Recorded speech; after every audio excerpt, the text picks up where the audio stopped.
കുട്ടികൾക്ക് ലഞ്ച് ബോക്സിന് കൊടുത്തു വിടാനും നമുക്ക് രാവിലെയോ ഉച്ചയ്ക്കോ വൈകുന്നേരമോ ഏത് നേരമായിട്ട് വേണമെങ്കിലും മെയിൻ ഡിഷായിട്ട് കഴിക്കാനും പറ്റുന്ന നല്ല സ്പൈസി ടൊമാറ്റോ റൈസ് വെറും 10 മിനിറ്റിനുള്ളിൽ നമുക്ക് തയ്യാറാക്കാം കേട്ടോ. നമ്മുടെ ചട്ടിയിലെ ചൂടായി, നമുക്ക് കുറച്ച് എണ്ണ ഒഴിക്കാം കേട്ടോ. ഒരുപാടൊന്നും വേണ്ട, കഷ്ടി 1 ടേബിൾ സ്പൂൺ എണ്ണ ഒഴിച്ചു. 2 ടീസ്പൂണ് നമ്മുടെ കടുക് ഇട്ട് പൊട്ടിക്കുവാണേ. ഉഴുന്നുപരിപ്പ് ഒരു ടീസ്പൂണ് ഞാൻ അങ്ങോട്ട് തട്ടി. കറിവേപ്പില ഒരു 2-3 റിങ് ഉണ്ടായിരിക്കും.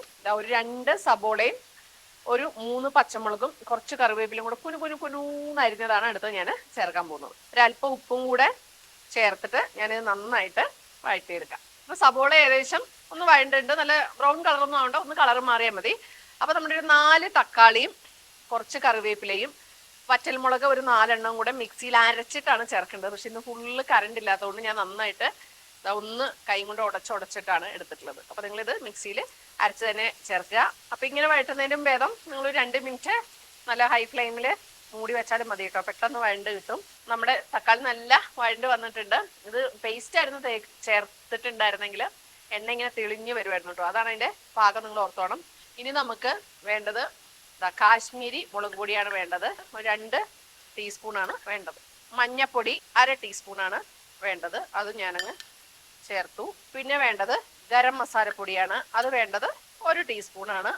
അത് ഞാനങ്ങ് ചേർത്തു. നന്നായിട്ടൊന്ന് മിക്സ് ചെയ്ത് സെറ്റ് ആകാം. നമ്മുടെ പൊടിയുടെ പച്ചമണം നന്നായിട്ട് മാറി നല്ല മൂത്ത് വരണം കേട്ടോ. വലിയൊരു പിടി മല്ലിയില നമ്മൾ അതിന്റെ മുകളിൽ കൂടെ ഇടുവാണേ. ബസ്മതി റൈസാണ്. ഒരു 1.5 ഗ്ലാസ് ഉപ്പിട്ട് വേവിച്ച് വെച്ചേക്കുന്നതാണ് കേട്ടോ. അത് കറക്റ്റ് വേവാണ്. ഇനി ഇത് വേവാൻ പറ്റില്ല, കാരണം നമ്മൾ ഇതിനകത്ത് മിക്സ് ചെയ്യുക, എടുക്കുക, അത്ര മാത്രമേ ഉള്ളൂ. നല്ല കെട്ടാത്ത റൈസാണ്. നമുക്കൊന്ന് മിക്സ് ചെയ്തെടുക്കാം. മിക്സ് ചെയ്തിട്ട് മസാല കൂടുതലാണെന്ന് തോന്നിയാൽ നമുക്ക് കുറച്ചും കൂടെ റൈസ് ഇടാം. അപ്പൊ ആയിട്ടുണ്ട്. എല്ലാം കൂടെ മിക്സ് ചെയ്തു. ഞാൻ ഓഫ് ചെയ്തു. ഓഫ് ചെയ്തതിന് ശേഷം ഞാൻ ഒന്ന് അടച്ചു വെക്കട്ടെ കേട്ടോ. വളരെ എളുപ്പത്തിൽ തയ്യാറാക്കാൻ പറ്റുന്ന നമ്മുടെ സ്പൈസി ടൊമാറ്റോ റൈസ് പൂർത്തിയായിട്ടുണ്ട് കേട്ടോ. അപ്പൊ നമ്മുടെ ഈ ടൊമാറ്റോ റൈസിന്റെ, അത് സ്പൈസി ടൊമാറ്റോ റൈസിന്റെ ഒരു പ്രത്യേകത എന്താണെന്ന് വെച്ചിട്ടുണ്ടെങ്കിൽ ഇതിന് ഒരു കറിയും വേണ്ട. നിങ്ങൾക്ക് നിർബന്ധമാണെങ്കിൽ വെജിറ്റേറിയൻകാരോ നോൺ വെജിറ്റേറിയൻകാരോ ആണെങ്കിൽ ഒരു അല്പം തൈര് നമുക്ക് കഴിക്കാം. അല്ലാതെ ഒരു കറിയും വേണ്ടാതെ ഒരു കംപ്ലീറ്റ് മീലായിട്ട് നമുക്ക് കിട്ടുന്ന ഒരു സാധനമാണ് ഇത്. അപ്പൊ കഴിച്ചു നോക്കുക അല്ലേ. ഒരല്പം നെയ്യും കൂടെ വെളിച്ചെണ്ണയുടെ കൂടെ ഇട്ടിരുന്നെങ്കിൽ സംഭവം വെജിറ്റബിൾ ബിരിയാണി പോലെ തന്നെ ഫീൽ ചെയ്തേനെ കേട്ടോ. നെയ്യ് ഒഴിക്കാത്തതുകൊണ്ട് വെളിച്ചെണ്ണയിൽ മാത്രമല്ല ഉണ്ടാക്കിയത്. അപ്പൊ നമുക്കിത് എക്കണോമിക്കായ വെജിറ്റബിൾ ബിരിയാണി എന്ന് നമുക്ക് പറയാം. നല്ല കളർ, നല്ല ടെക്സ്ചർ, അടിപൊളി ടേസ്റ്റ്.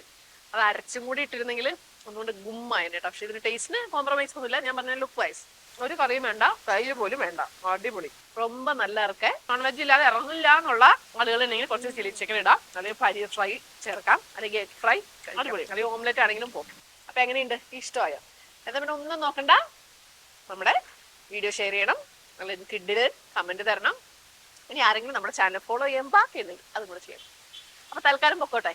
നിങ്ങളുടെ സ്വന്തം അന്നമ്മ. Bye bye.